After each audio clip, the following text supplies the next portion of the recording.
दिल्ली में गुरु तेग बहादुर जी की शहादत दिवस पर भव्य कार्यक्रम की शुरुआत हो गई। 3 दिवसीय आयोजन में उपराष्ट्रपति, मुख्यमंत्री और कई बड़े गणमान्य लोगों ने शामिल होकर गुरुओं की महान परंपरा को नमन किया। देखिए रिपोर्ट।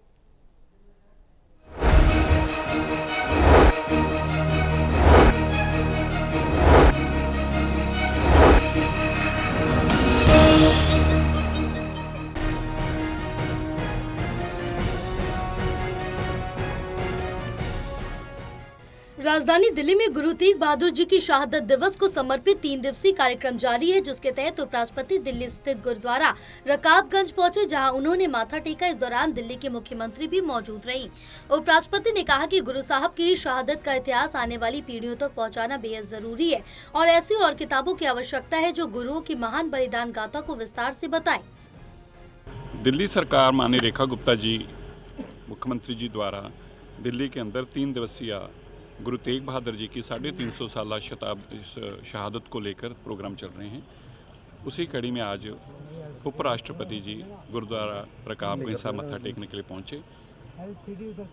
मत्था टेका, गुरु साहब का आशीर्वाद लिया और फिर उन्होंने भी माननीय मुख्यमंत्री जी को कहा कि गुरु तेग बहादुर जी के प्रचार प्रसार के लिए हमें और किताबों के माध्यम से बच्चों को ये जानकारी देनी चाहिए। ये इतना सुनहरी इतिहास है कि गुरु तेग बहादुर जी ने तिलक जनेऊ की रक्षा करते हुए इतनी बड़ी शहादत दी, इसको हमें जन जन तक पहुंचाना चाहिए। दिल्ली सरकार के मंत्री मनजिंदर सिंह सिरसा ने कहा कि श्री गुरु तेग बहादुर जी की शहादत दुनिया के लिए अमन, मानवता और धर्म की रक्षा का संदेश है। हमारी सरकार की कोशिश है कि ये सुनहरी विरासत हर नागरिक तक पहुंचे। उन्होंने कहा कि देश के प्रधानमंत्री भी कल हरियाणा में एक बड़े समागम में शामिल होंगे।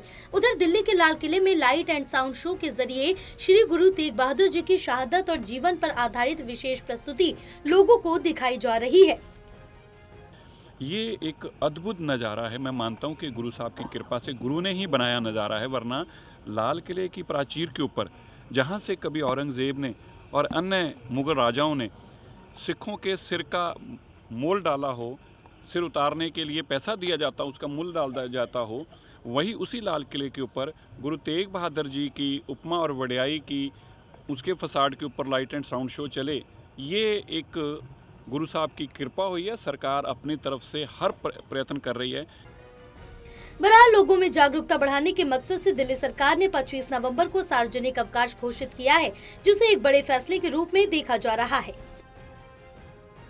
टोटल टीवी के लिए प्रणय शर्मा की रिपोर्ट।